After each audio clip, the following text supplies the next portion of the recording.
Good. How are you doing? Good, long time no talk. All right. What's new over there? So I got about a million things going on in my head, and that's a lot for me. Right? It's a But lot for anybody. right. So God's been sharing with me a bunch of stuff, and I don't know how to get it out of my head completely, except to tell someone. Well, perfect. So I'd like to tell you if that's okay. Yeah, that's great. I felt like God told me to call you today, so. Yeah, he's done that. You're the fourth person. You're the fourth person. That's cool. Oh, and every time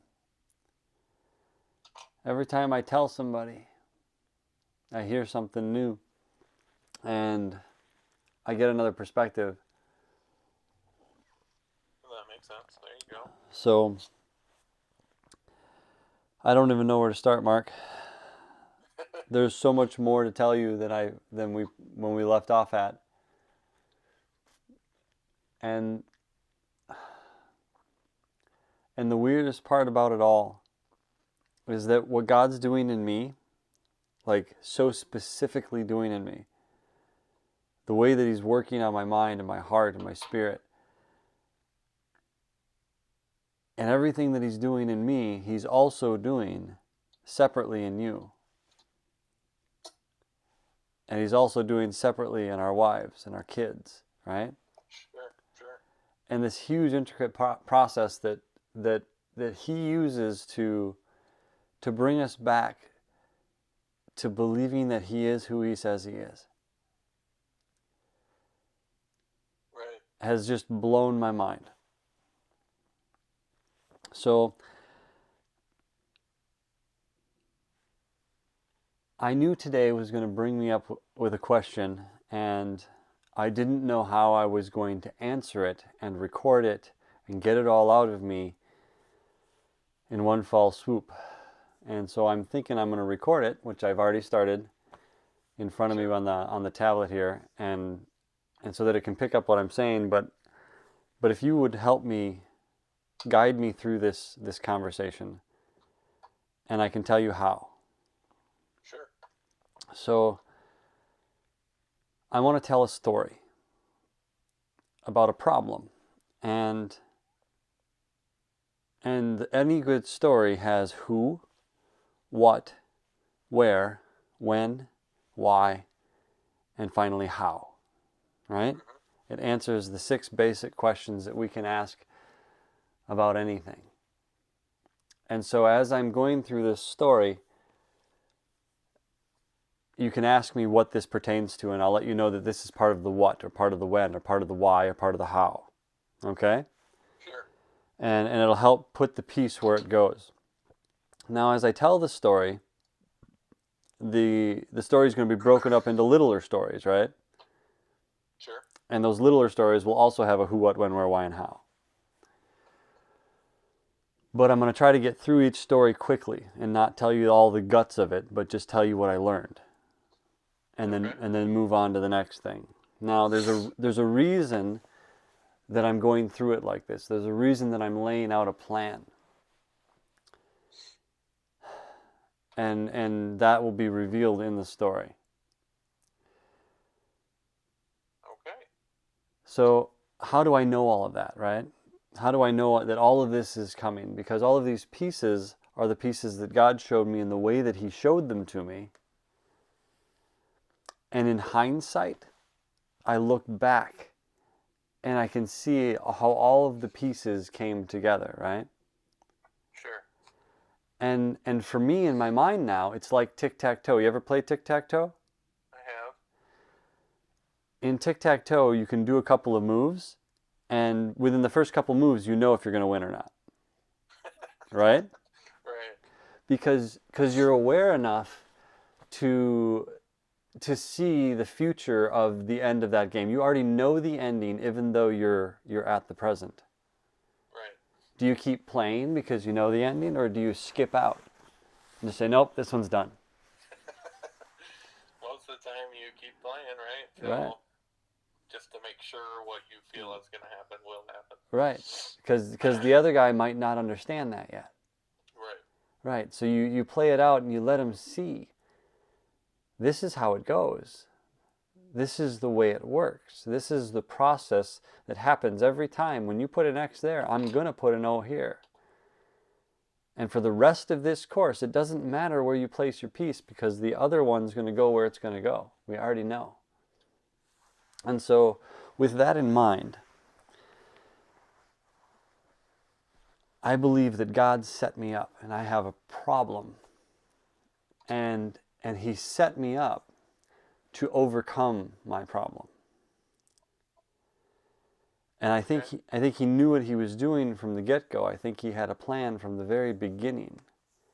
But I didn't realize it until like yesterday. Well, he definitely had a plan from the beginning. Let's not be... Right. Now, we know he did. how do you know that, Mark? Here's your how. How do you know that? What proved that to you in your life, that God's got a plan?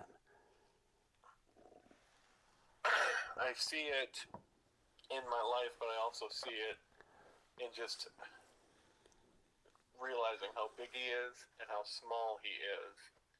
Like when you look up at the stars and see, and you know how far it is, and then like this virus, the germs, we can't even see. Like we can't even see any of that. Like he's just super small, he's super big.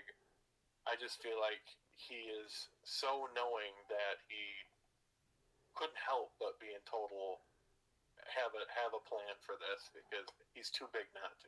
Is it? Yes. You know what I mean? That's beautiful. And your life has convinced you of that. Right? Yeah. Is that fair to say? Yeah, different experiences and yeah, definitely. So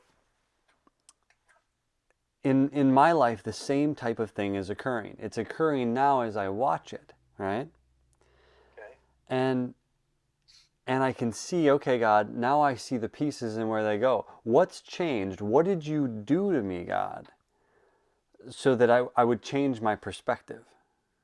What did you do to me, God, so that I would see the way I'm seeing? That's been my question since day one. And day one for me was the moment I talked to Mac and got set free. Now, before that moment, I was still a believer. My whole life I've been a believer. But before that moment, I was submitting to my fears. And I didn't realize that that's what I was doing. And as I came up to that moment and confessed before a brother, what the thing was that I had shame for. This is where I feel shame in my life. And I don't know how to deal with it, and I present it before you. And I could see the shame, right? I could see the fruit in my life that said there's shame right here. I don't know what it is, I don't know why it is, but here it is, right? Yep. And I got to Mac, and it was during the confession to Mac. I didn't even know about that time in my life. But it was during that time that the memory was called back up that I was able to realize where my shame came from. And when I realized where it came from, I could immediately correct my way of thinking and go, no, that's wrong. Because I have already decided in my heart what's right and wrong, that God is God. And when that happened, this like Band-Aid was ripped off. And the Band-Aid that was ripped off was in my mind. And I have a problem because when that happens, how do I say this? When that moment occurs in which God delivers me from fear, something happens to me.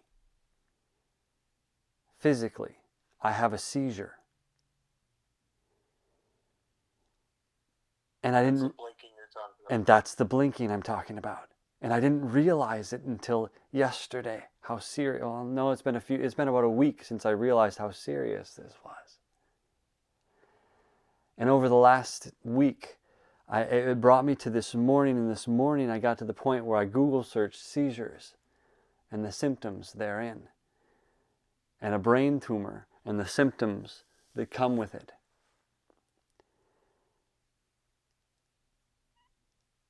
And I realized in that moment that everything I've been pursuing, right? Everything I've been going after and everything I've been seeking came from the moment inside me when God revealed His purpose in my life. And in doing so, bestowed upon me this gift of being able to see things the way He sees things, to see shame and call it shame, to see evil and call it evil. Right. Do you see that as your purpose then? To see. Yes, but no. Like it's so much more than that. Because once you wrap your head around all of the things God can show you and teach you, I then had to stop and go, okay, how did I figure this out? What led me to that moment of recording it so I would remember it? And why can't I remember how many times this has happened? And then it dawned on me. And I started to see the pieces in my past. And from the moment of my motorcycle accident and before, somebody can remind me of something that happened before that time, and my eye flicker will happen. And I'll remember it for the first time while the eye flicker is happening. And after I've got it, after I've received that memory back, I then can retain it. I can still remember the things people have shared with me from the moment of the motorcycle accident and before. From the moment of the motorcycle accident after, all the way up to my meeting with Mac, like 18 years. Right now, sitting before you, I don't remember any of it. Except for what people have No, that's what I'm trying to say. Is that from the motorcycle accident and before, if they remind me of it, I remember. Now the motorcycle accident after, if they remind me of it, I'll remember for the moment with them. And then the moment they're out of sight and out of mind, it's gone. I have a problem, Mark. I have a problem. And that's what God's been trying to show me from day one. That's what God's been trying to reveal to me from day one. And as he comes at me with this new information, this is how worship works. This is how faith works. This is how fear works. It got to fear and I realized, wait a minute. Fear is what controls us. And I traced it all out and I realized what was controlling me. And that every single time God took a moment in my life and said, this is how you're being afraid. This is the afraid that's controlling you right now. He would woo me close enough to say, if you trust me, I will show you how to overcome this fear. And when you do, you will be heaped with so much joy you won't have room enough to contain it all. Every single time I do it. Which is awesome, right? This is like salvation in a nutshell. And I'm living it. I'm a living, breathing example of what salvation can bring. Now I'm sitting here going, okay, God, I'm doing this thing and other people have done this before me. But there's one thing that's different that's happening to me that didn't happen to any of them. I have a seizure every single time that you break a fear off my life.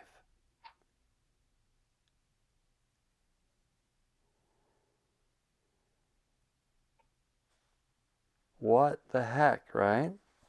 Oh, yeah. So what are your thoughts? What are you thinking? Exactly. Because I can tell you what's coming to my mind. Right? It's already going a mile a minute, right? Yeah. thoughts. I want to hear your thoughts first, Mark. What what we might not have talked about yet, and you might not agree, and that's okay. And again, don't take any offense, and I know you won't. What True. when I first in high school or college, I was trying to do my own investigation on if God was real, right? Okay. Because I needed to know. I'm not going to live my life not knowing. I have to either, figure out yes or no. And I found the verse, "Seek and you'll find." And I said, "Well, I'm going to seek for a while." So, but I did it in a very I don't know, a weird way, and I'm sure it was God. What I first, for whatever reason, dove into was researching the occult and the dark forces, because for some reason I felt like those were easier to see. Right. I don't know why I felt that way, but I did. I felt like, okay, if I can find evil, if I can find demonic activity, then that would be real. And then for sure God is real, because they're just part of the story. Right. I don't know why I went about it that way, but anyways. Well, and I guess I could have shortened it in saying, in the Bible, when demons come out,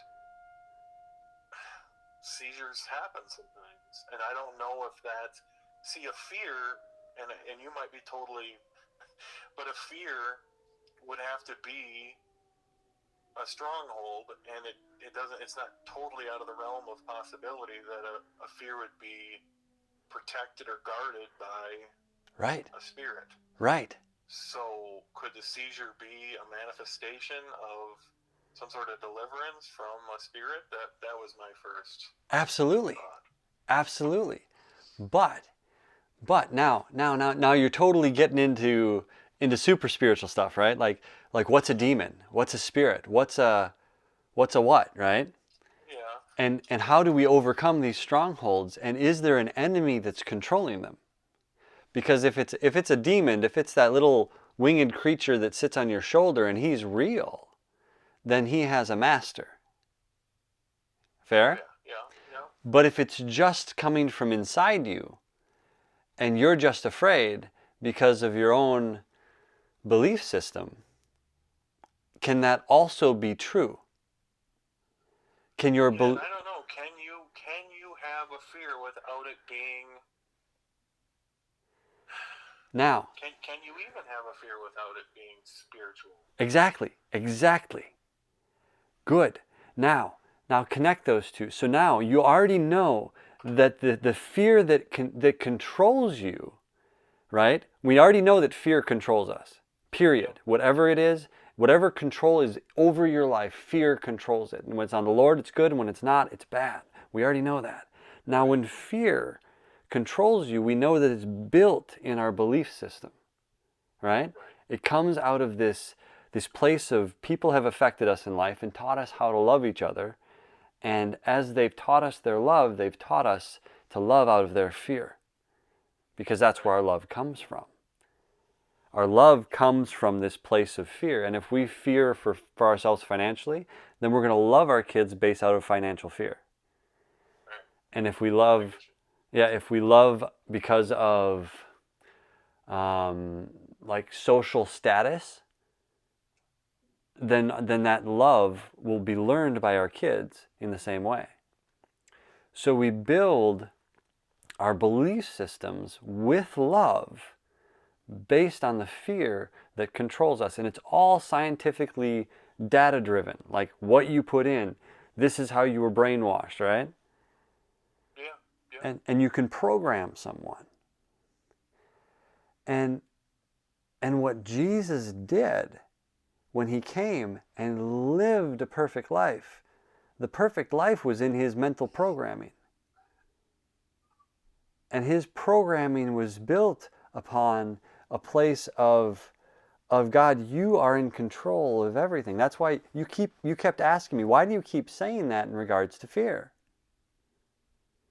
Why does it matter that God's in control of everything when I'm just dealing with a fear?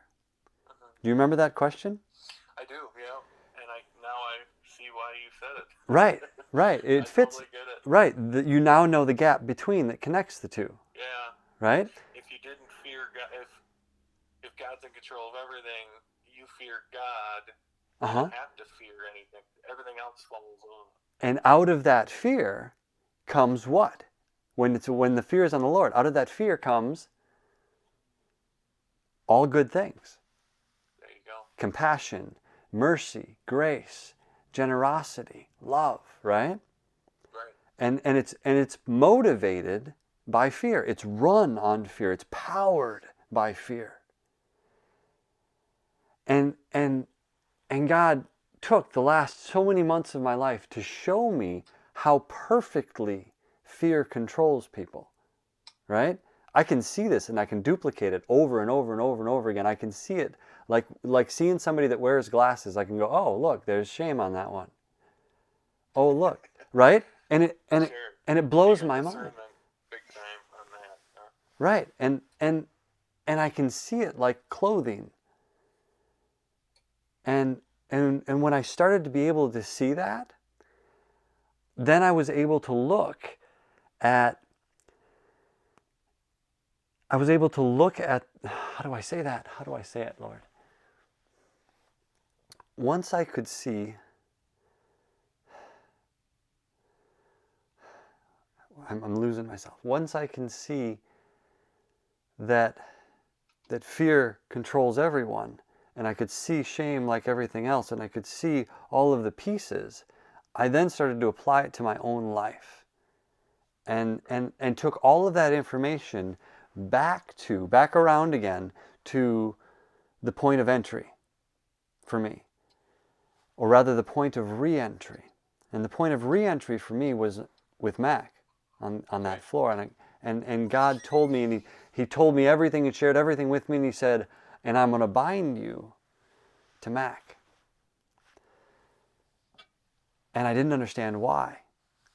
But all the time he's telling me about this amazing school and what it's going to look like, and the videos that are going to come out of it, and the teaching that's going to grow from it, and how it's going to reach across the world, and it's going to touch every heart, and it's going to touch every person in all of creation. And I do not exaggerate when I tell you how far he told me this was going to go. And it's not going to stop on earth. It's going to grow, and it's going to grow, and it's going to grow. That sounds good to me. But then I couldn't stop there. I said, okay, Lord, why? Why are you telling me this? Why are you telling me? At first, I thought it was about me. I thought, I'm seeing all of these pieces, right? All of these things that are going to happen, and I'm going, God, I don't know how to do any of that.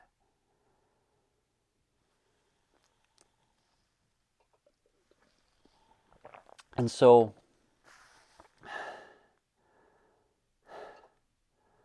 what do I do next? So I listen, and I accept that God has a plan, that God's in control, and he knows what he's doing, and the next step for me was to go talk to Mac. And I did it. And in doing so, I confessed. And in confessing, I repented. And upon repenting, I had a seizure. Are you talking recently? No, I'm talking when I met with Mac and got delivered that day. Way back then, okay. You had a seizure on the floor at his office? No, I had a seizure with the flickering of my eyes. It's so small and it's so subtle right now that I can sit there through it and not convulse on the floor or have anything traumatic, but I can see it. And God brought everything to that culminating point, and that is the first time that I have recalled having a seizure after being set free from a fear. That's the first time it happened that I can remember it. Sure. The second time it happened that I can remember it was November 8th. And that's when he called me to be a prophet. And he said I was going to see the future and tell the world. And man, do I have a vision, guys. Whew. And after he told me that, he said, record everything. Get up in the morning and take your time with me and record it all, starting right now. And I got out of the shower, dripping wet, picked up my phone, and I hit record and started telling the camera what God just did in my head.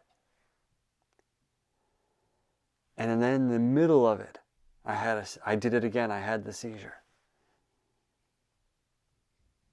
And at that point, I didn't remember the one that I had in Mac's office. It was gone. I didn't even remember it. Sure. Because it was just so commonplace for me. Over the next couple of months, I'm recording my moments in the morning, and every single time it happens again, I've got it recorded. There was a seizure that followed.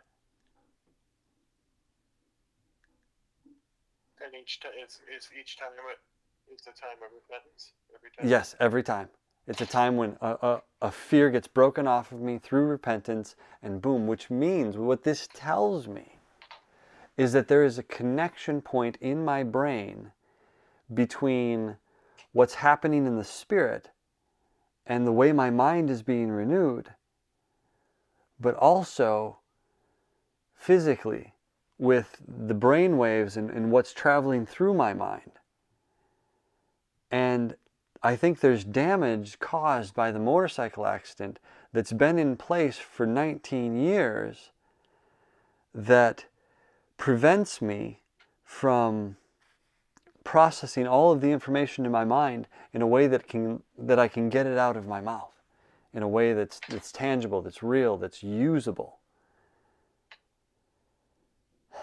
And it's not that I can not remember everything that I learned, but that somebody else has to tap into it and use it for something. Sure. That's a good way to say it. And maybe it's set up that way. I mean, who knows what God... Right. Because I'm sitting here trying to think, why wouldn't he just heal you? Well, that's the next piece of this puzzle. That you're seeing already what God is doing, right? Oh, I could see God using that, right? Well, I could see God do just about anything. Yeah. You know what I mean? I can't. His ways are higher than our ways, right? Mark. I love you, Mark. I love you, buddy. All right. So here, where am I? Where am I at? So are you starting to see the what he's doing? How he delivered me and how he showed me about this brain trauma that I have that I wasn't looking at before. I see that. Right? So for my whole life, for 19 years, I haven't been looking at this. Right? What was it? But I suppose you don't know. Was it happening before your deliverance or not? Now you're getting it. Now, if my memory is gone, like if triggers will trigger it, right? I can pull it up if I have a trigger to pull it up on my own. If I write myself a note, I can trigger something, right? Right. And if I wake up in my room and I look around my room and I see how it's decorated and I remember something that helped me decorate it or some connection to life. And this happens in like nanoseconds for me, right? I get up in the morning, okay, I know where I am, I know what I'm doing. My wife's been asking me why I'm growing my hair out so long. It's because the moment it happened, I stopped cutting it so that I could track time. And my hair is my timeline. How long has it been? I don't know. I can't remember. But you know. But I know. I know what's going on. And I'm aware of what's going on. but I can't retain all of it. Now, I have this bubble around me, and I think it's a 3-day bubble. And I think I've stretched it out to about a 3-week bubble.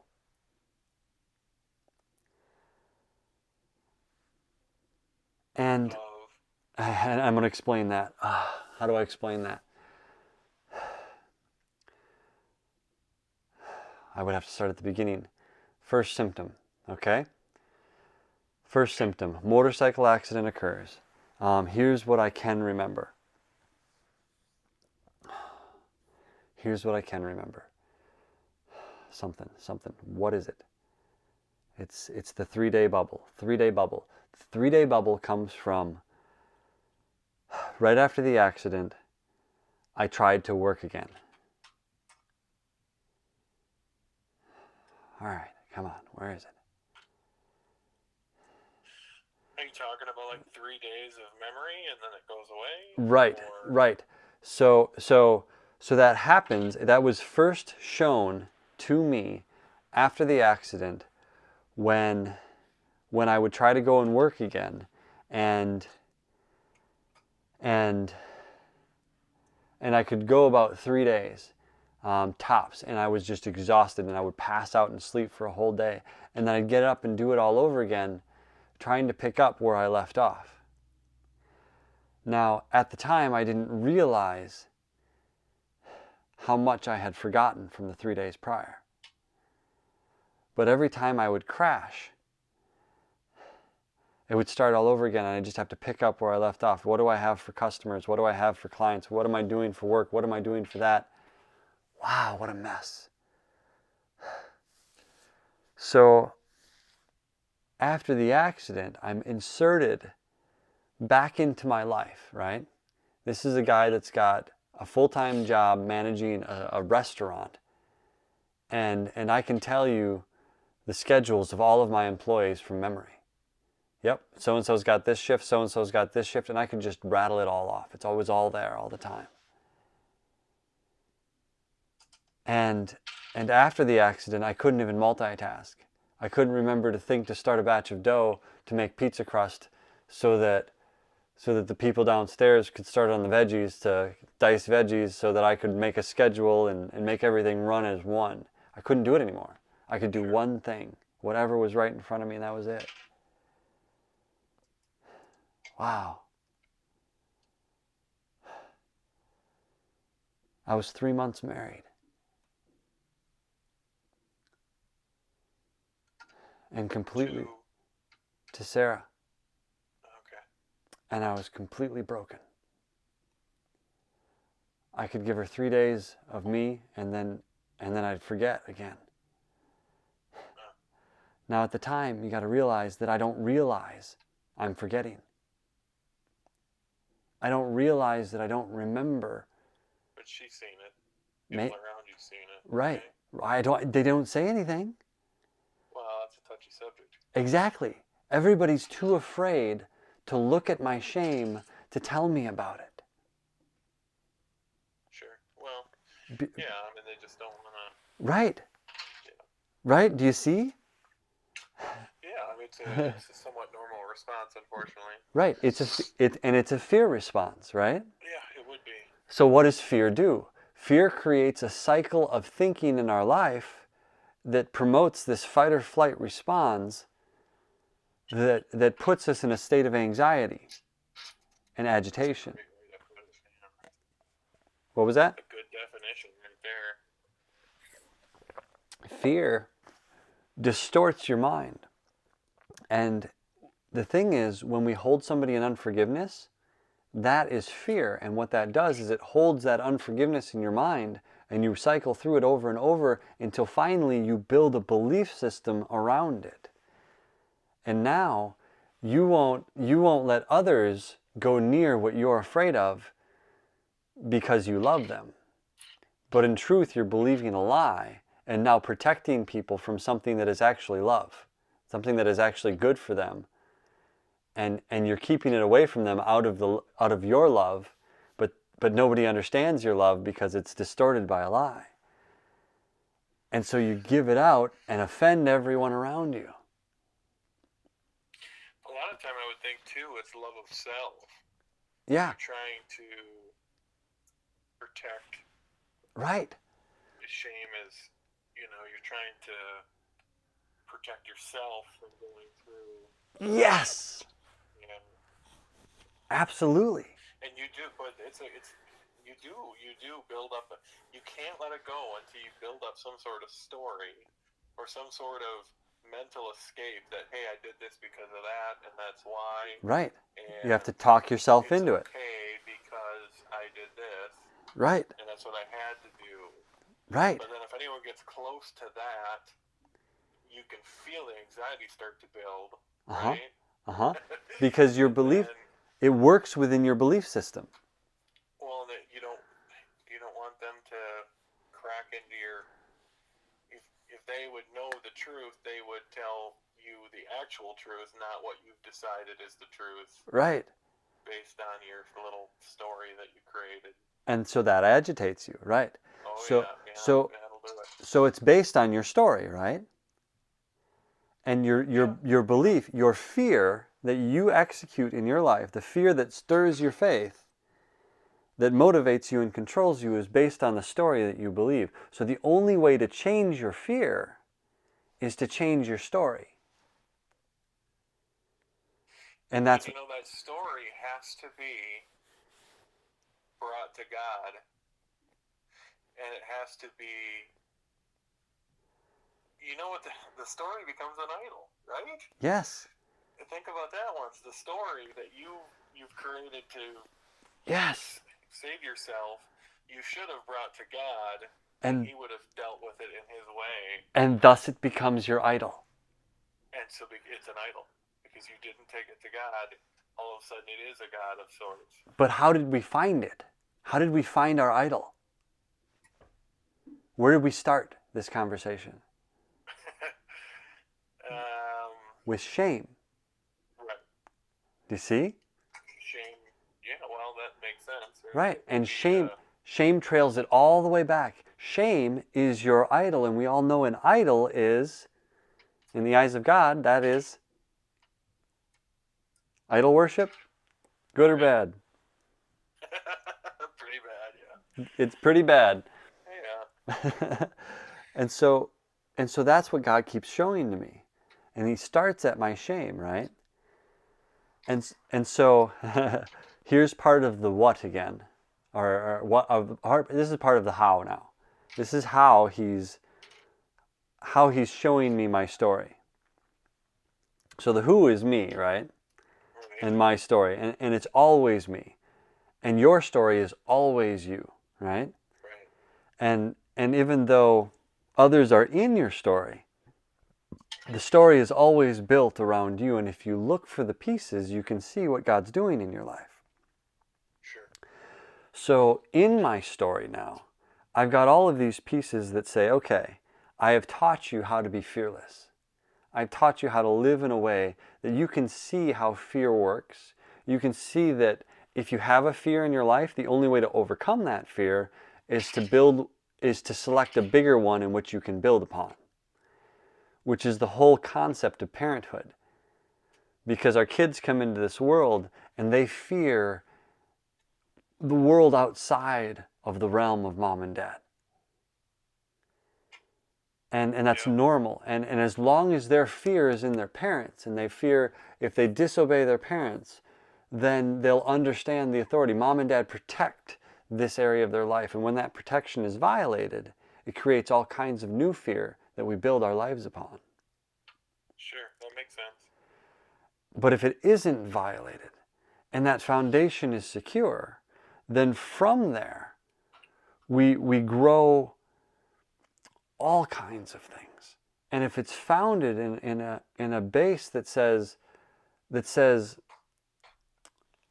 my foundation is secure in mom and dad, and then you can transition that into my fear is secure in Jesus Christ and in God my Savior.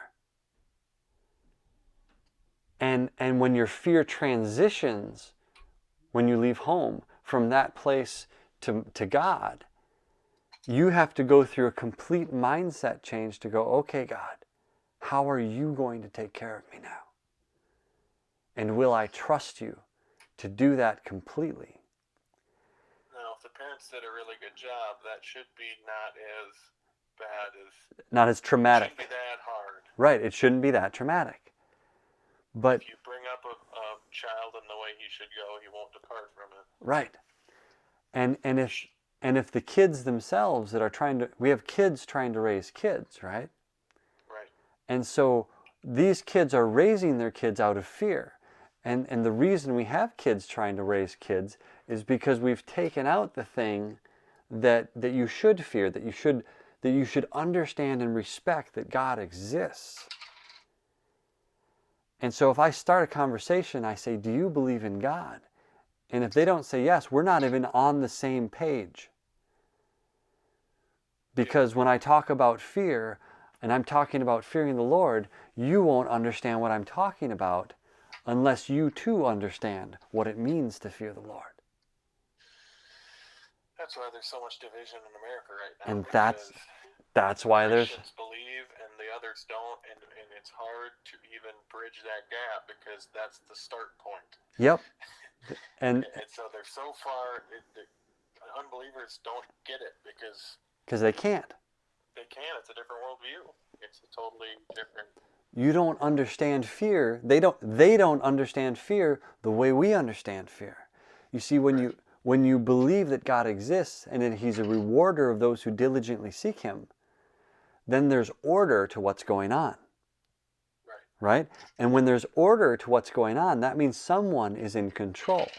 And fear controls. So if the fear is on the Lord and that is where your control is, then everything you encounter no longer intimidates you like it once did. Right. So now, going forward, you are born again. Because you realize that all of your fear is on the Lord, and you start to go through each moment in which you feel afraid. And this new moment in which you feel afraid, you get to determine how you're going to react to it. With compassion or with shame? Are you going to build up or tear down? Are you going to plant a seed or tear someone up? And that answer, that's where you go to the secret place right there. And that's where... Because no one can work that through that with you except for Holy Spirit. So Holy Spirit, you're absolutely right. So how, then, does a person who fears the Lord come and go, okay, I want to work on this part of me. I've got this afraid in me, this fear, if you want to call it that, but I'm afraid to do what I feel like I'm supposed to do.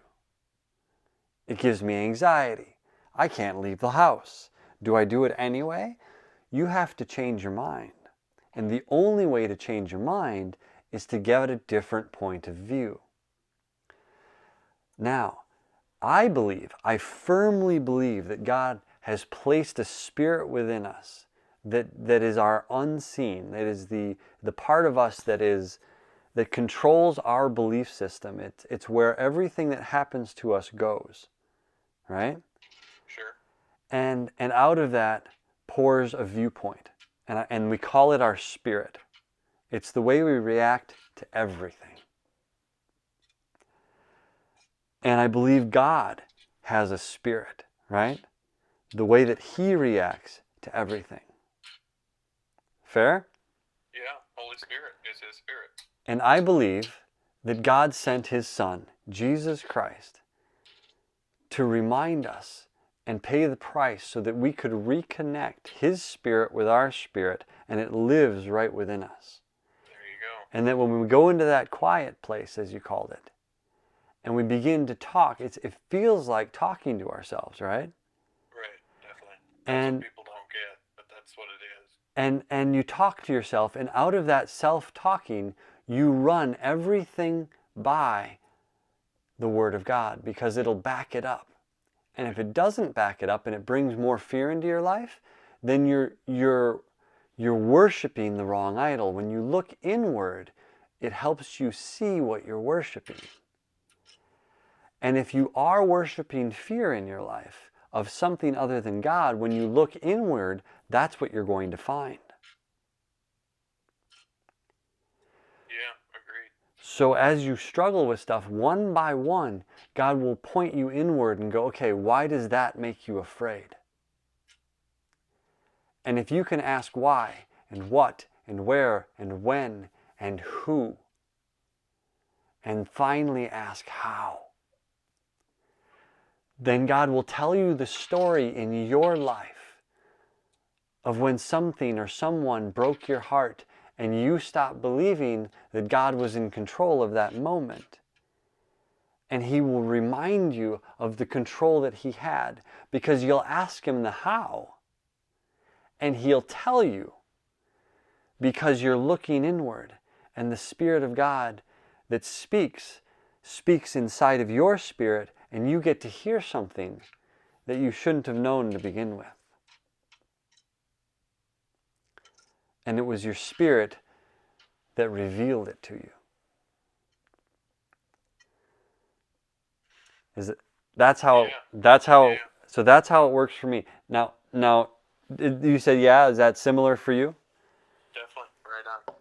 So in this place, God starts talking to me. Now I keep building a lot of different pictures, don't I? I jump from place to place, but I'm kind of progressing through this whole timeline of my life. And each piece, each step of the way, God connects another piece to my story. And I go, okay, I finally see it all. And I go, okay, you brought me to this place. How did He show me that it was something in my brain? Well, the moment after November 8th, when I recorded this first seizure that I recorded. Yeah. And He said, I want you to go review it. Are you ready? Are you ready? Let's go. Like, I'm feeling like I'm ready to do what God's called me to do, right? I've got this ambition, I've got this fire, I've got this rah, right? Right. And I go to start recording, and I review the first video, and then I fizzle out. I don't know what you're trying to tell me, Lord. I don't know where to go from here. And He goes, you missed it. I'm like, what? Right? This is over months of time. Right. And each time I go back and I watch the first video and I go, now what? And He goes, you missed it. And I sit there for weeks going, I don't get what He's trying to tell me. I don't see it, Lord. I don't see it. I don't see it.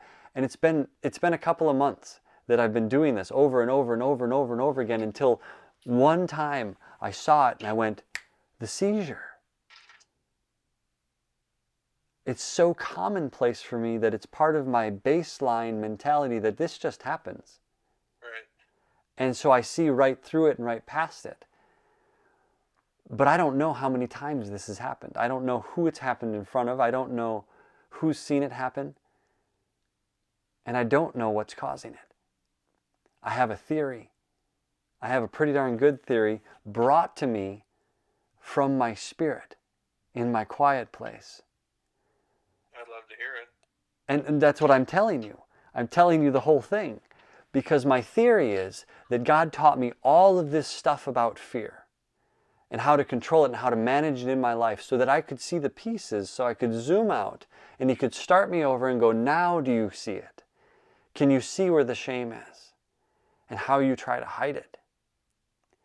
And I said, God, what's my shame? He said, your injury is your shame. And from the first time it happened and you got some memories back, you have been ashamed that your brain is damaged. And you have tried to cover it in your life. And so my problem is that I've been trying to cover my shame. My problem is that I can see my shame now. And if I confess my sin, He is faithful and just to forgive my sin and restore me. Do you believe that, Mark?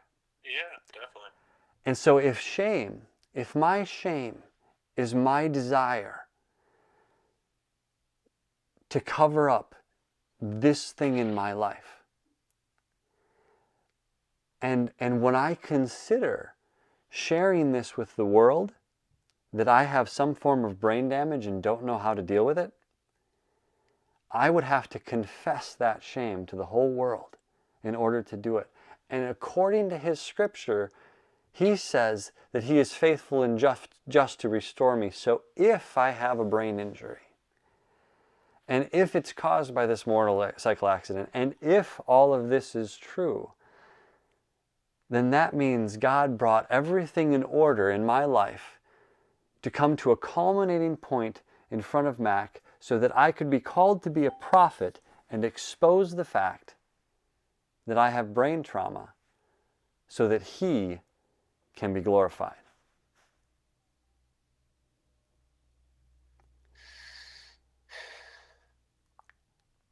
Do you see what I see? Not yet? I have more. Maybe not yet. Well, maybe not yet. Well, go ahead. Because I have this thing where I can't let go of, and that's... All right. Go ahead. So the who is me. What is the process in which God uses to take a broken down man and turn him into something that can be glorified for his kingdom? I see that in the Bible over and over and over again. Yeah, definitely. At this point, I look at my own injury and say, guys, I'm about as broken as it gets. I'm at home in a place of complete solitude, surrounded by 7 other people. And God is bringing me to a place, financially, physically, emotionally, spiritually, my family is poised. And in the midst of telling me all of these things, he tells me about Mac and his son and how Mac's going to start making videos. And now one of the things he told me, right, was that that there would be videos and that there would be a cameraman and that there would be this school built upon it. And then after he showed me all of that, I'm like, oh, this is cool. I can do that.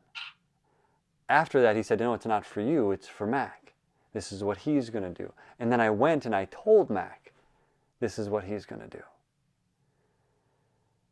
And then he started to do it because of this coronavirus thing. It sparked it all. It made it happen. And his son is his cameraman.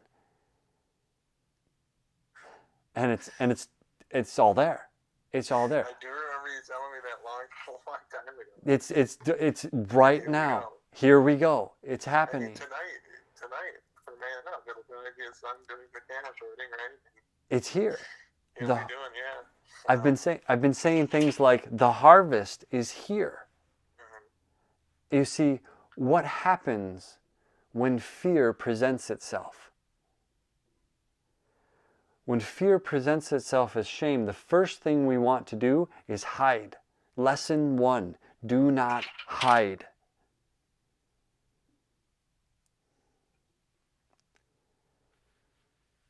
It's right there in the garden. Yeah, that's good. Yeah, you're right. And we do it all the time. Shame pops up. You hide. Lesson 1 is do not hide. Do not hide. And we do it over and over and over again. Now, what happens when the people who fear God, what happens when those that fear God are presented with something in which everyone else hides?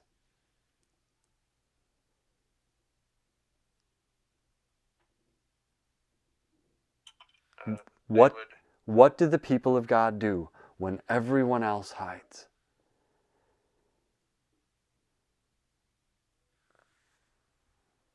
Step out. They provide. Yeah, they step out. They provide. They cover themselves in the blood of Christ right over their doorpost, and they say, I will serve you. I will help you. I will bring you back up out of this pit. I'm telling you, the harvest is here because fear in the world abounds. And when fear abounds, His grace is poised and ready to execute a plan, to put something in motion that says, let's do this, and show everyone how powerful God is. How often does God do that in the Bible? Many, many times. Many, many times. Do you see it The Old yet? Testament is like completely, that's all it is. So do you see it yet? Do you see what he's doing here? What he's doing now? Because if the story is me, and I am the who, and what he's telling me is coming to pass, what do I do with that? What does that mean? Because the things that he's told me are powerful. See, once I saw what was happening, and I realized I could see shame and I could see all of this stuff, it lifted a veil off of my mind, and I could see all of the people from Mac on that he had brought into my life to share the love of God with me. And every single person that stepped into my life and poured into me without any expectation of reward and just gave freely. They didn't have to, they just did. There was no rules, no arguments, no validation. They came to me and they gave. And it started with Mac, and he gave me forgiveness. And the thing is, once I had forgiveness, I could give forgiveness out to those around me. Yeah, that's how that works. And then he brought me you, Mark. Now, Mark, you gave me something. Do you remember giving me anything? No. Do you remember loving me? Yeah. Do you remember caring about me? Yeah, still do. Why?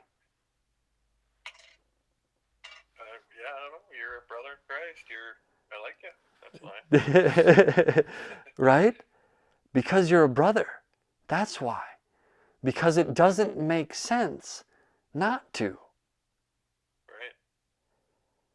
Mac forgave me because it made no sense not to. Mark, you loved me because it made no sense not to. And then they start. I tell you, Go ahead. At the church, maybe a few days, maybe a week after you had your moment with Mac, and that was at the time you were worshiping on the church alone, I think just about every day. You came out of there one morning, and I don't remember why I was meeting with Mac, but we met, and you came out of there, and I could just see God all over you. And that's when I was like, I got to get to know this guy a little better, because you don't see that with every single believer. Not saying you're any better or I'm any better, but you just don't see that always. Yes, thank you. God was all over you. It was like, whoa. It was just cool, you know. And your fear controls you. In what way? What do you mean? Do you see it? Your fear controls you. See, the biggest thing this world has is a fear of fear. The world thinks that fear is something to be afraid of, but it's not. Fear is brought to you in the garden by God for the purpose of empowering you to live. And you just explained it right there, perfectly. I walked out of the sanctuary and you saw God on me. The way that I can see shame on people, the way that I can see the compassion, the way that I can see mourning, the way that I can see grieving, the way that I can see things like that, like people wear it. You saw it on me, Mark. Yeah. And because you fear the Lord, that fear controls you, and you had to get to know me. Yeah, that's a different way of putting it. I'm sure you're right. To me at the time, it was more like, I want to know God as best I can. And I've been following God for a long time, and I see Him on this guy. I need to. It's almost like a fear of missing out. Right. You want the blessing. You want the blessing so much, and you know where it is. You can see it on him. The blessing's on him. I want some of that, Lord. I'm going Right. there. You see it? Your fear. Something I don't at this point. Right. Now you see the pieces and you know that God moves like that, right? You understand the process. Maybe. You're playing tic-tac. Now start playing tic-tac-toe, right? You see the first few moves. You already know this one wins. Okay. Right? Now, I look at Mac and I see a school and I play tic-tac-toe and I already know this one wins. Sure. Okay? I see the future. Mac's got a school to build. What do I do with that? What? Okay, I'm hearing from God. What do I do with that? You keep building. Okay, I've got Mark. He just taught me love. And because Mark came in, when I came out of the sanctuary and Mark taught me love, what do you have for him? He said, twin. And I thought he was talking about your kids because you were just going through a miscarriage. Sure. But he wasn't. He was talking about your mind. You're built like I am. You think like I do, Mark. Huh. You see the best in everything. You see what God's doing. You saw me. You only came to me because you already saw what God was doing. Just like Jesus. And you did that because he led you here, because you listened to him. And I get all of that. I get all of that information out of the fact that I learned love from you.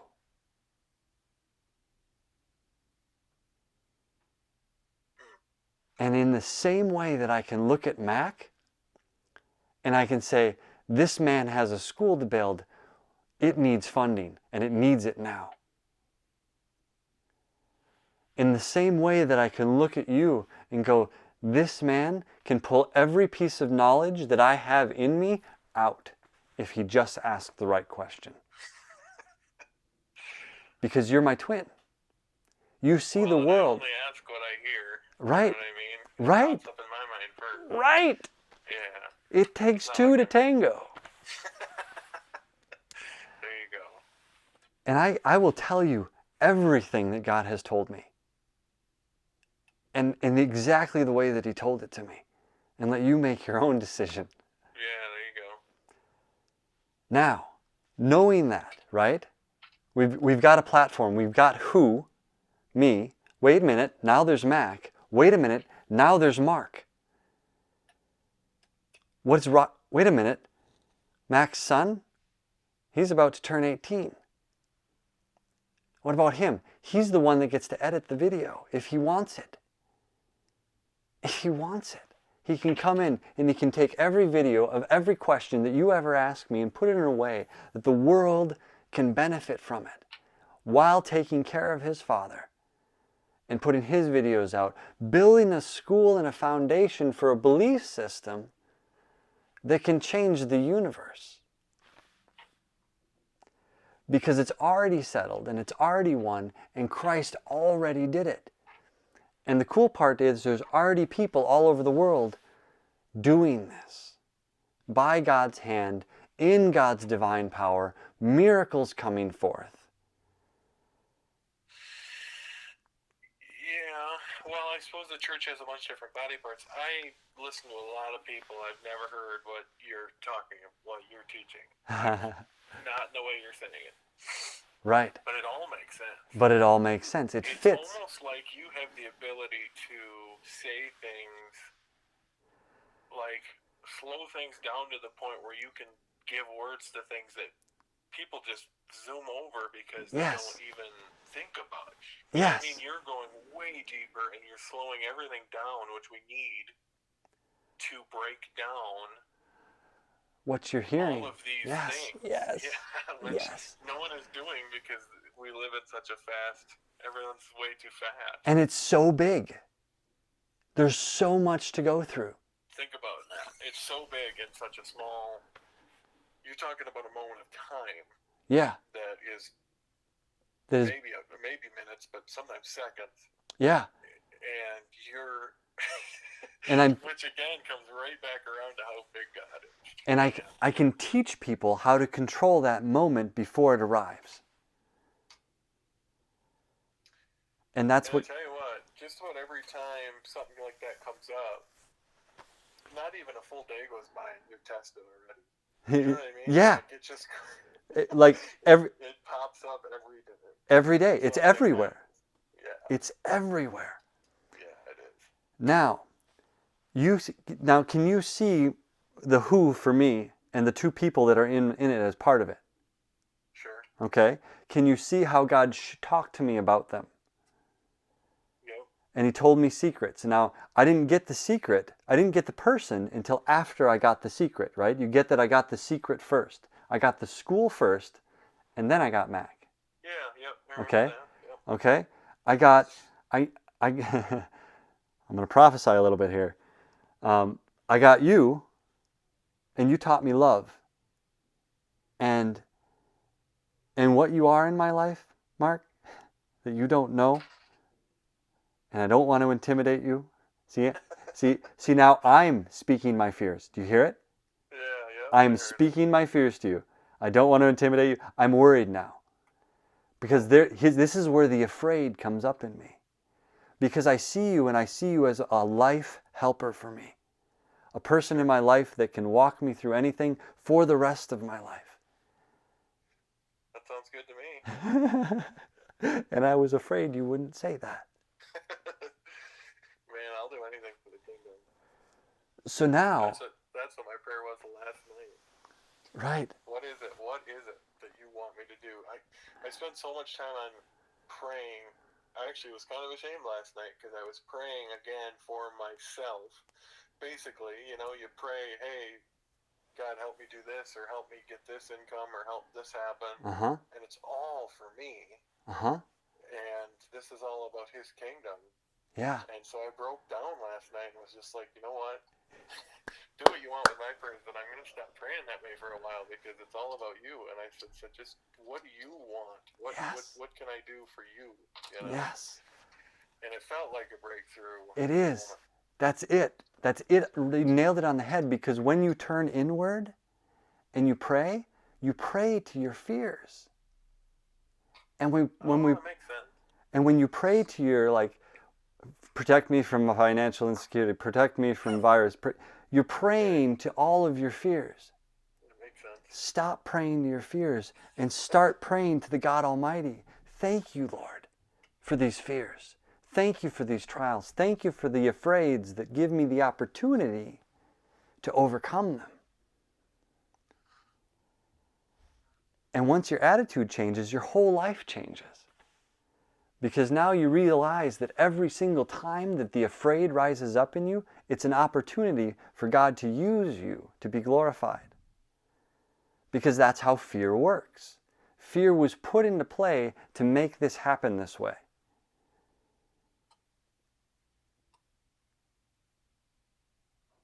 Isn't that wild to think that way? When this school starts, you're gonna have people that get reserved when you say that. Absolutely. It violates your very being, because I'm talking about the shame of being afraid of fear. Yeah, and the story of the garden makes it sound like fear is totally the enemy, and we shouldn't have even had fear. No, it doesn't. You're looking at it wrong. See, think of gravity, right? Before he figured out gravity, everybody thought about the way things pulled on each other in a certain way. But the moment the theory of gravity came into play, it changed the perspective on the way everybody looked at it. Wait a minute. What's really going on here? Right? Okay. Now, right now, you approach the Garden of Eden with a mindset that says, I'm supposed to be afraid of fear. Or that I'm not supposed to have fear, or because right. he that was the original creation, is we didn't have fear. But we did the whole time. Just like when you saw me come out of the sanctuary, your fear controlled you. It was just channeled correctly. The tree was called the tree of sin and death. The tree of the knowledge of good so and you're evil. saying the knowledge of good and evil Makes you aware of sin and but death. Adam wasn't ashamed until after they had the fruit. Right. Because he ate of that fruit, and that fruit revealed shame. And so when you have shame, you can work to remove it, to return yourself back to the tree of knowledge, to the tree of life. So that when you eat of the fruit of the tree of life, which comes out of place that you just described, right? When you decided in your heart that you wanted to get to know this guy, you ate of the tree of life. And that planted a seed. When you ate of the tree of life, your action right there, your decision, your heart decision to look at me and see God and choose love and go, it is good, created in you a process of life which planted a seed in the same way that fear does, in the same way that the negative does, planted the same type of seed in me. And because my soil was ready, it grew into love and produced a fruit in your life of me back upon you. Of love in return, because I am a mirror for you.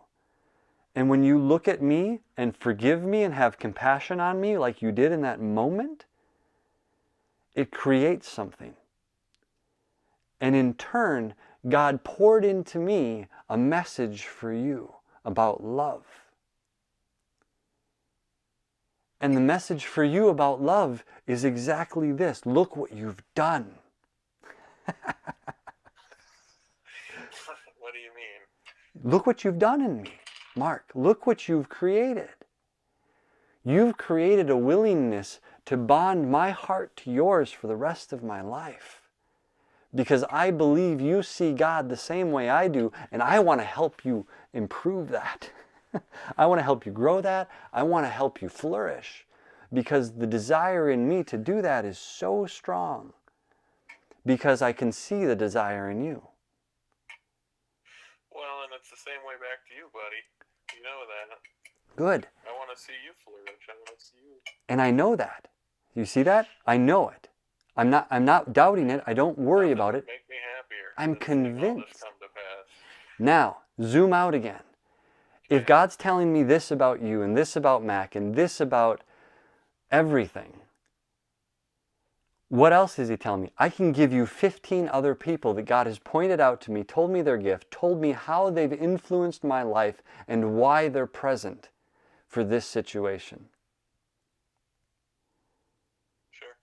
In the same way that I have affection for you and affection for Mac, I have affection for these others. Right. I'm going to tell you about a few of them, just so you know. Sure. Now, in the same way that you poured into me, and in doing so, planted a seed which pours back out and allows me to pour back into you, this too is going to do the same thing. And the tree of life is going to plant something in you that's going to continue to grow, that God started in you last night. He's already moving. Do you see him moving? I'm just a piece of what God's trying to tell you to keep your story going. Right. Because your story, Mark, is just as real and just as valuable and just as powerful as my story. Right. And that's real to me. And so in realizing that, in the power of that moment, and that's what you taught me, Mark. You brought this nugget to me. You brought this truth to me about how powerful your story is. And I began, go ahead. Well, what I feel like I just keep hearing, And I almost am resisting it because it doesn't sound biblical.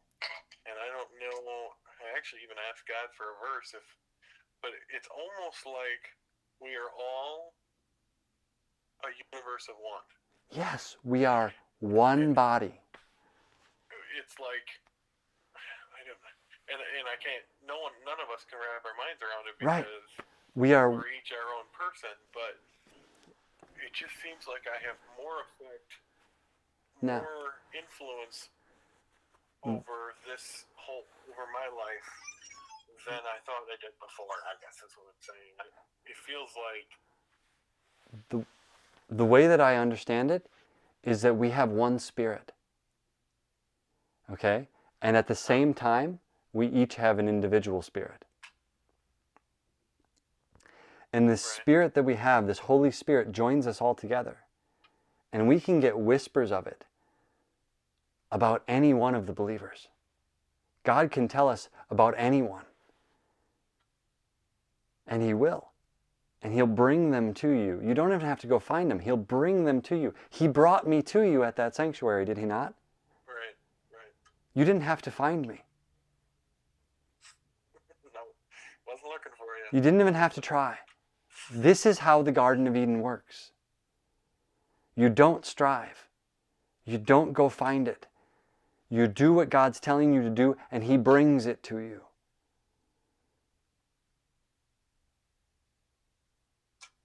Now, how do I know this? Because the people that I have learned from have all taught it to me. You, Mac.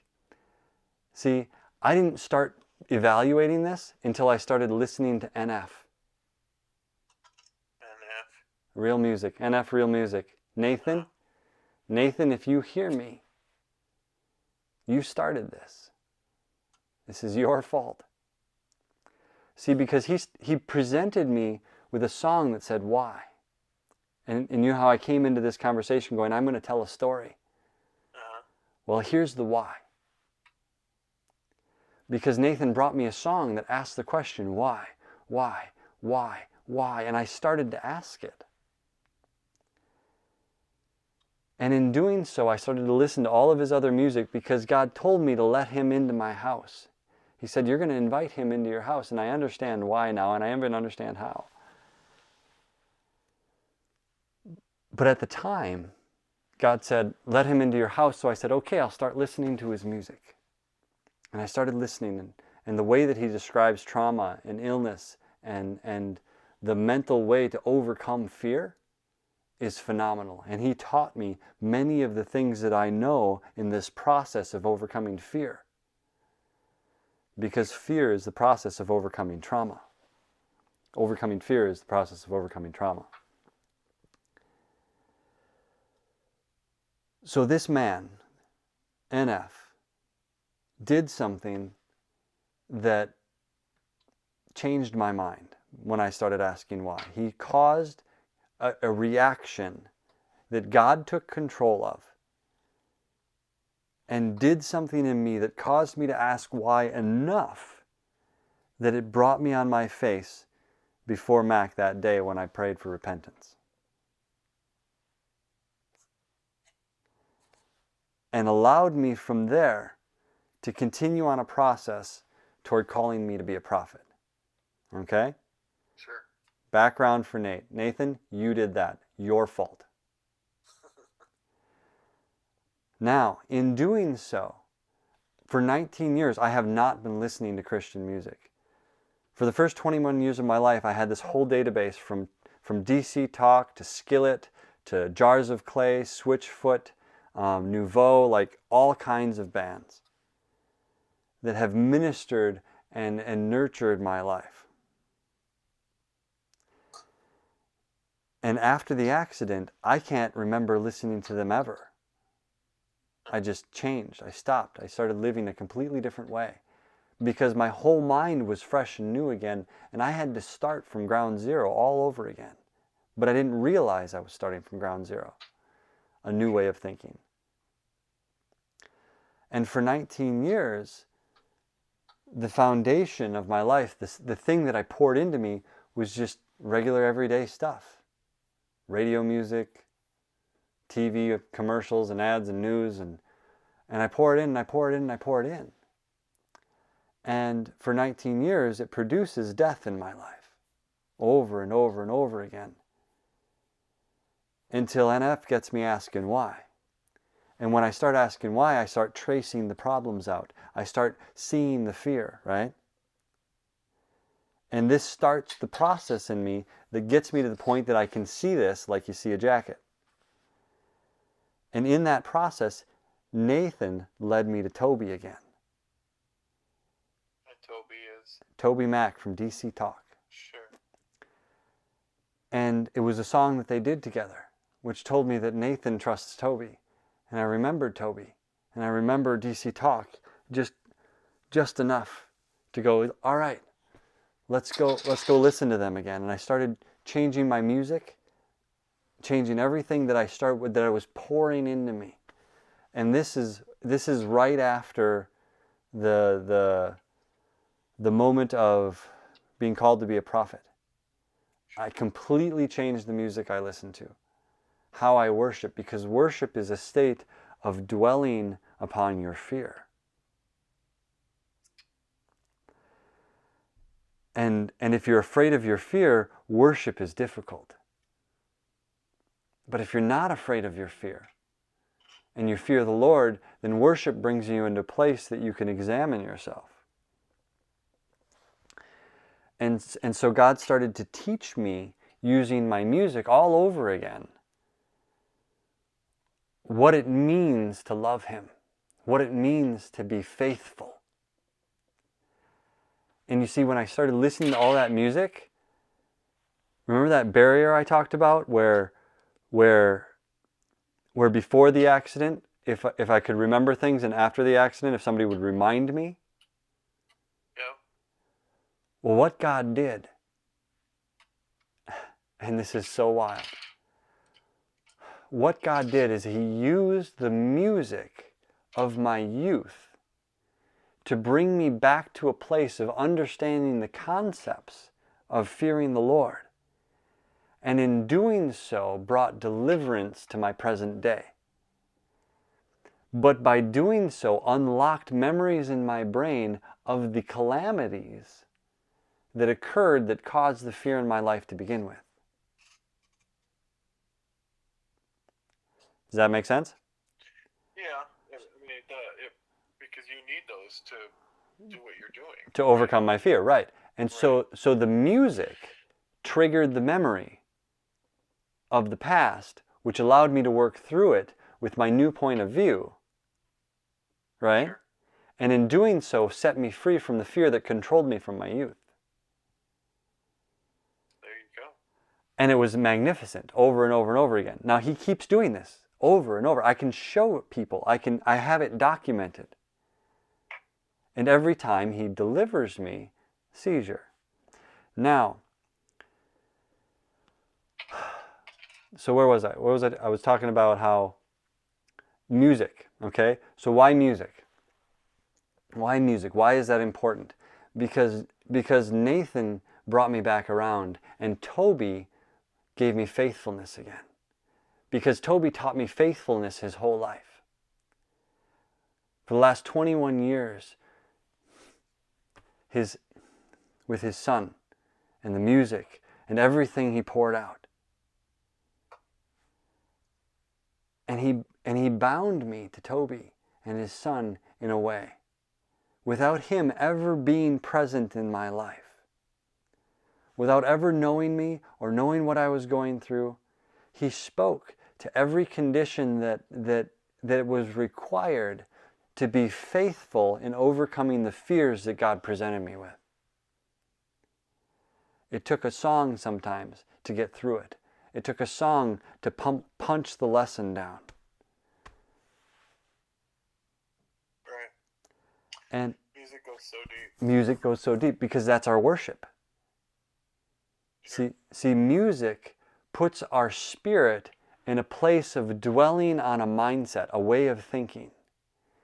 And when our music is full of fear, then our mindset and way of thinking is full of fear. Now, what if we don't use music? What if we use another art like video and movies and television? Then in the same way, the fear that's in those will become the fear that comes out of you. Because what you worship is your idol and produces your shame. Unless your fear is in the Lord, then what you worship is your God and produces joy. And so I see this over and over and over and over, and Toby taught me that my whole life. See, because when I started life at 3 years old, my father got saved. And within 6 months, our whole house was saved and believed that God was who He says He was and is and shall ever be. And in that place, 3 years old, before I have ever known fear, God saved my soul and started a journey in my life that has been unforgettable. That's punny. And in doing so, launched me on a path that He already knew how it was going to end when it began. And so now here I am with 15 other people that I know about. See, God started telling me about Nate, and He started telling me about Toby, and I didn't know why right away. I just knew that He was telling me about them. And it took a couple months before I realized He started telling me about Nate because he's the one that showed me the song and led me to the place of Toby. And then He started telling me about Toby and everything that he did in my life and the way that he poured into me and taught me faithfulness. You see, in the same way that God brought you and me together, I believe with unquestionable belief that He has brought Nathan into my life and that He has brought Toby into my life. And that his intention is to have me turn around and bless them in the same way that they blessed me. And if it's possible to do that, I'm going to do that. And I'm going to do it by simply telling them the truth. That I see them. I see you, Mark. I see you, Mac. I see you, Nathan. I see you, Toby. And in the same way that you do what you do because of the God that bubbles out of you, I believe that they are doing what they do because of the God that bubbles out of them. And I believe that everybody that God's telling me about is going to step up. And they're going to hear the voice of God one way or another in the midst of this. And at some point, they're going to have their own moment with God, where the fear that controls them will move them to do something. And I believe so firmly that if I just do nothing and reveal the truth, that God will take care of the rest. So here's the truth that I see. I see that God has called me here in this place to lead the world to a place without fear, where fear is your friend and you use it to empower your actions, and fear is not your enemy, where it berates you and hammers you down. I believe that God has broken my brain in such a manner that I will need healing or I will die. I believe that God has brought the people into my life at the strategic points without any help from anyone else on this planet to prove to this world that when He heals me, the world will believe that they can live without being afraid. It has to be possible. Jesus commanded it so many times. They're going to tell us to do something that's not possible. Yesterday, He told me that the reason I am bound to Mac, and that his teaching is proven to be so strong. The reason that he brought Mac to me was so that Tracy would be here. Because Tracy is a healer. And Tracy has healed continuously in her life, over and over and over. She's got the gift of healing? She's got the gift of healing, and she heals not just with her words, but with her very being. The way that you love with your very being, the way that Mac forgives with his very being. She heals not because she expects something in return. She heals because she sees a need and goes, I know how to fix that. Sure. And God has put that gift in her. And I believe so perfectly in God's plan, in Mac's life, in her life, in my life, in your life, in the lives of Toby and Nathan. I believe it so perfectly that I have no fear of what's upon me right now, because I can already see the plan of God. I can already see the first two X's and go, I know how this one ends. The pieces are all in place. They're all over the place. Now here's how I believe that the money for this school is going to come. And if the world is listening, they will hear it. You see, I believe God brought the coronavirus to let people know it's time to stop being so selfish. It's time to pour out into your neighbors and not hide from them. It's time to do something different. And so I'm going to give everything that I have to this belief, to this concept, to this idea. And I'm going to do it today. And I'm going to do it based on your word, Mark, because I love you. And God told you that April 2nd, things were going to be different in the market. And God started talking to me about the stock market. I've never touched the stock market. And He told me how to see things. And then He told me what you said. And I'm looking at this whole scenario that He's put in front of me. And I go, okay, God, now what? How are you going to provide for all of this? He said, I've already given it to you. I gave you your Suburban, and it's broken, and it's sitting in Andrew Dahl's car lot, broken. And he told me all about Andrew Dahl. And I said, what has that got to do with anything?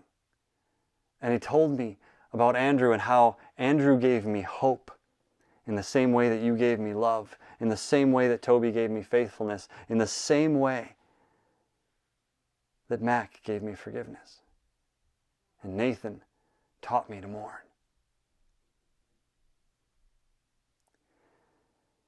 And so now I know that Andrew is a man of hope, and that's what this world needs right now.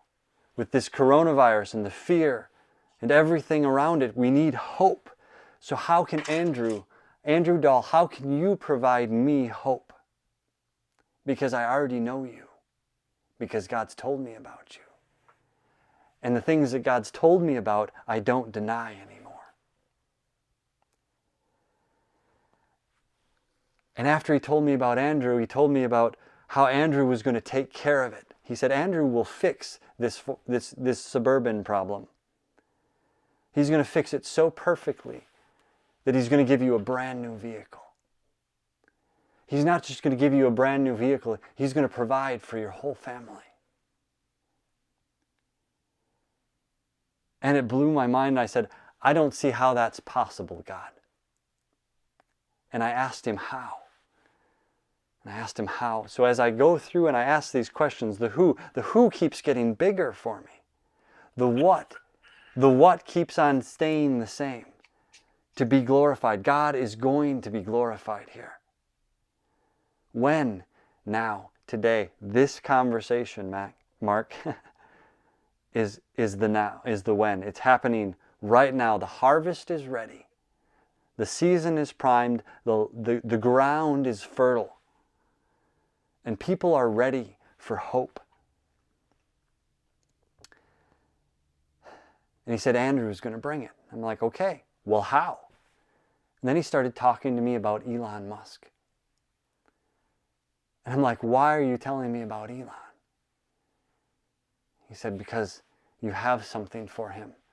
Well, what am I supposed to ask him for? He said, I don't want you to ask him for anything. Specifically, I ask you for nothing. He said it like day after day after day. What about Elon? I ask you for nothing. I ask you for nothing. Over and over and over, and I realize now why. Because as you taught me love, and Mac taught me forgiveness, and my wife taught me compassion, and my dad taught me to only believe, Elon taught me fear. He taught me what it was to not be afraid. And without me even realizing it, his character got into mine. And God started telling me about you. About him. Talking to Mark, not Elon. Might be listening now, huh? Might get a chance. But I didn't understand why. And I sat on it, and I sat on it, and I sat on it, and I looked at the vision that I had of how Andrew was going to take care of this. And he said, he's going to do it with a Ford. And I'm like, what? He's a Chevy dealer. I said, what are you trying to do, God? What is the purpose of all of this? He said, it's easy. All of your problems, the coronavirus, your environmental issues, all of it stem back to the same thing. Your fear controls you. And I want to bring you guys together. So I want to use the 3 major car manufacturers to do it.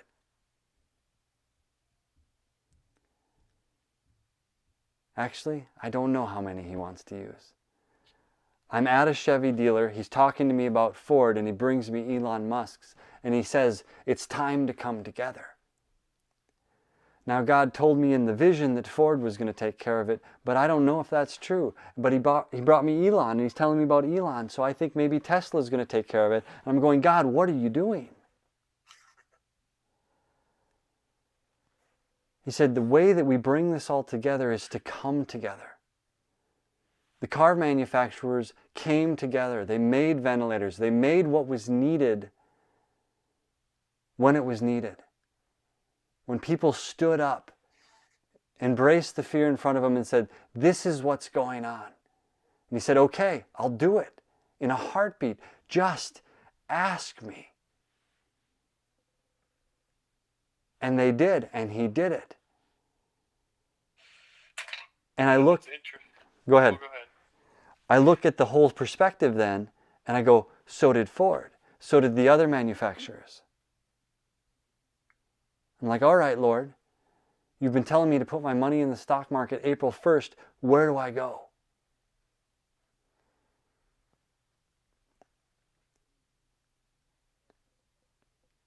And he says, You know the answer? What's the answer? what's the answer? Do you know? What controls me? Fear controls you, huh? Fear controls me. Who taught me fear? Elon. I'm going to take my money this morning and I'm going to put it in Tesla. And Elon, if you're listening, if you hear this, I see something that can make you all legends. And it's when you come together and you turn Andrew, this man who gave me hope, into something that nobody else has been. A dealer of all electronic car manufacturers and new ways of driving. Bring all of them together in one place let a family come in and buy any car, brand new, and change the way the market works. There isn't three of us, there's one of us. And we will help you, and we will do it through Andrew. And Elon can come and he can build a charging station right here in Winona. And Ford can come and they can build one. And Chevy can come and they can build one. And anybody that wants to come can come together at this one central place. And they can start something that changes the world. And in doing so, prove that God's in control here. And in doing so, fund a school for a guy named Mac that's a good seed, and it will grow. And it will grow this whole community. And a jail ministry will grow. And the process of taking those that are lost and bringing them to a place of being found and growing, and life will come, and out of it the world will be changed. And I can see it all. And Elon Musk, if you're listening, I don't ask you for anything.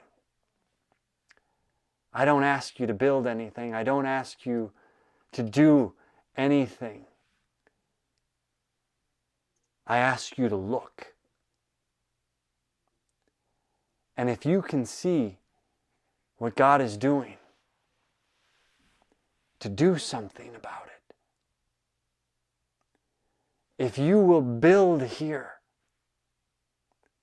and if we will grow here, and if we will do it together, the world will come around us and build something, an empire, if you will, founded on love, pursued by the fear of the Lord. And every cent that is given to me, from the top down, whether it comes from a job, whether it comes from a donation, or anything, will go right back into what God has told me to pour it into. And I've already shared with you, Mark, the way those finances work. Right. You give to me, and 10% goes to me, and the rest goes back to God.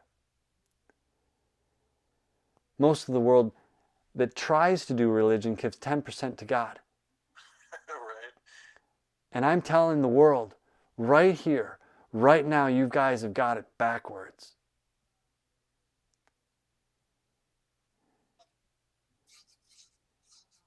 And so from this point on, everything that I do is going back into the kingdom. Because I am one. Because you've convinced me, Mark, that the love of God is real, and I am one. And Mac, you convinced me that forgiveness is possible, and I am one. And Elon, you convinced me that to fear the Lord is the beginning of wisdom, and I am one. I see you, Mark. I see you, Mac. I see you, Elon. I see you, Toby and Nathan. I know whose fault this is. This is God's fault. Because He brought them to me, and He inserted them into my lives without me asking for nothing. And in doing so, delivered a message to my mind to tell the world that I'm injured not because I'm an idiot. I'm injured because God will be glorified. And the pieces are already in place.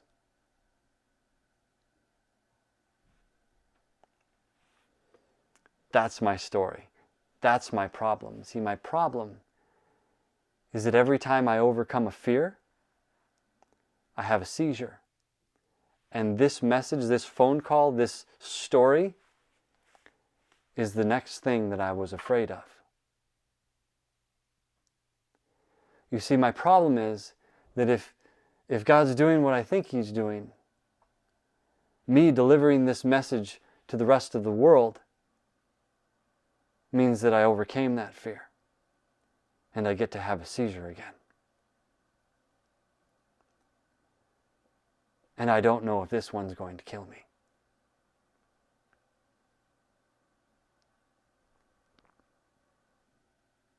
And that's my problem.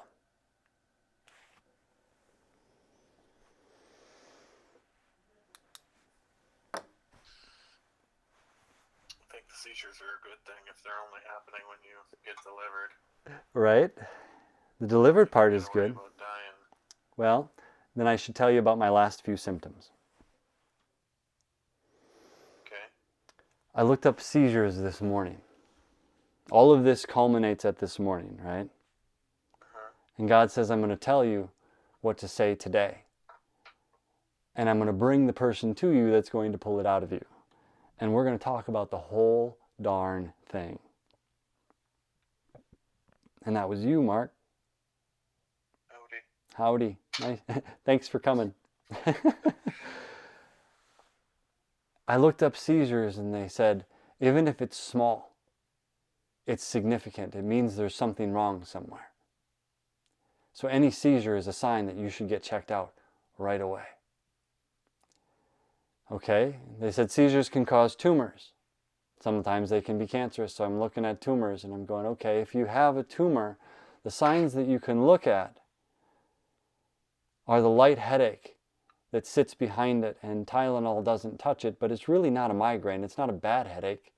It's just an underlying headache. And for the last week, I've had this underlying headache. I stopped reading at that point and left the screen and realized the rest of my symptoms. I realized that I have had an earache this week on the right side of my ear that was so bad that if I whistled even, I could hear a strange ring in my ear, and it lasted about 24 hours. And I could hear my own echo in my own head. It was like a feedback loop. But a seizure, Lucas, is random. No, it's not. It's a sign of something specifically going wrong somewhere. But isn't it usually random? The doctors have a hard time, I know, predicting them, right? Knowing what brings them on. But they know about them, and they know enough about them. And that's my problem, is that I don't know anybody that knows anything really about them that can help me with them. And I'm starting to learn, and that's part of what this conversation's about. How can you really understand what I'm going through if you don't both understand the way that God's delivered me from fear and the thing that He's brought me to, while understanding that the moment I overcome the fear is what brings the seizure on?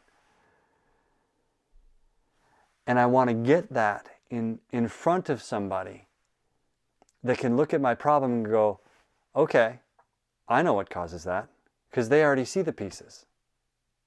They go, I've been looking at that for 40 years. I can tell you exactly what's causing that. Let's have a look at your brain. I can point to the exact spot that causes that.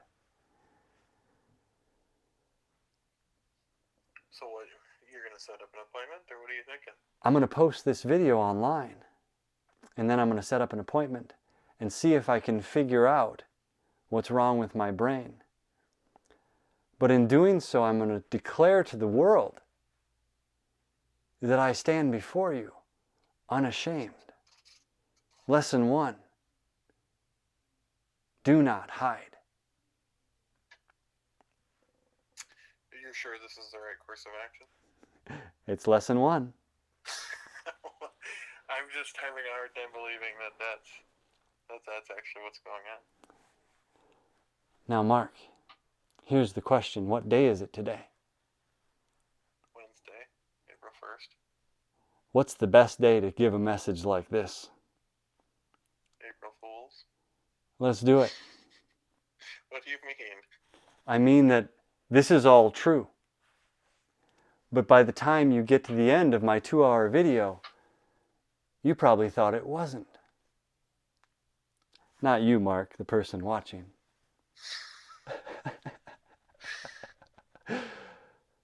And hopefully by the end of the day, this video will go out and people will go, what a cool story. There you go. It's all fiction. There's no way that's real.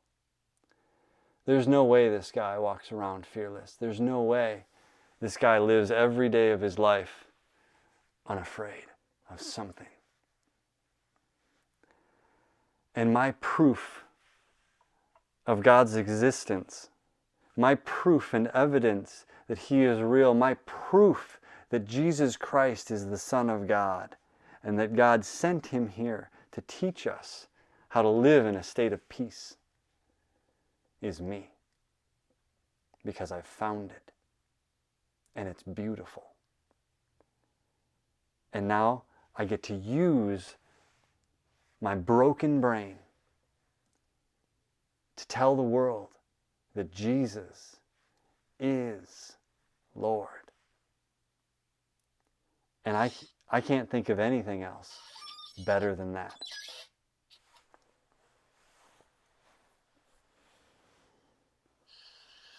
We're going to talk a little more about Elon Musk. Yeah. What about him? Because he, for whatever reason, has some sort of condition that makes him have to take this hydrochloroquine. Yep. Did we talk about this yet? Nope. I'm following you. I've never heard this before. I'm saying yep as in I understand. Oh. Well, that's the drug that everyone thinks might be the remedy to the coronavirus. Hydrochloroquine. There's like every hospital in the nation is doing a trial right now. Right. And he was one of the first ones that tweeted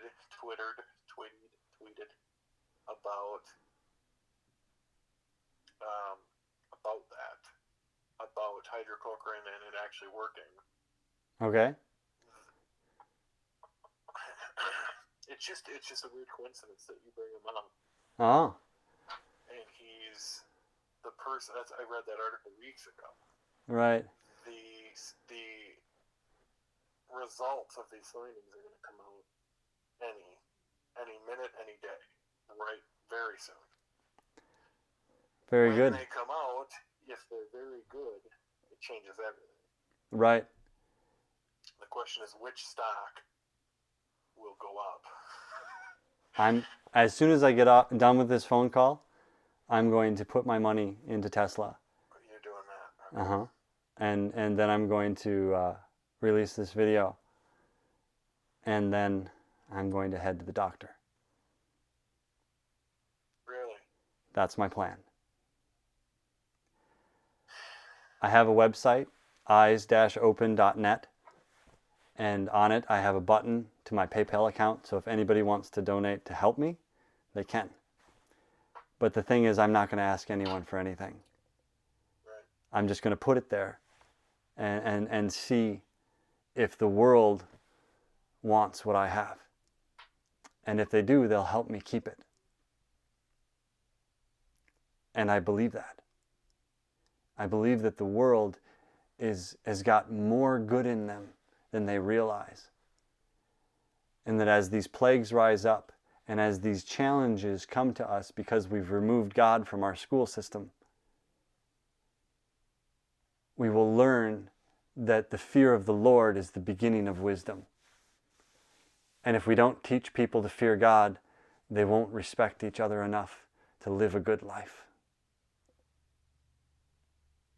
And that's just the way it works. It's the way it was built in the garden, and it's been that way ever since.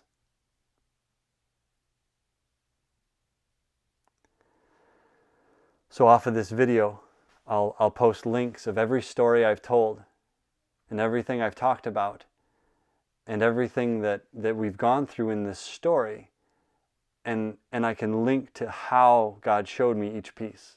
How God showed me this and that and how this fear worked and how that fear worked. And I can link through everything that I've recorded in the last few months to the appropriate video, to the appropriate link in this video that tells the whole story. And so that as people start to watch this video and as I start to get the links in place and they realize that it isn't an April Fool's joke, they can click the links and understand This is just how God did it. It's how he's been doing it from the beginning. It's how he did it in the garden. It's how he did it for Abraham. It's how he did it for Jesus. It's how he did it for David and Paul and Peter. And it's the same way he's doing it to me.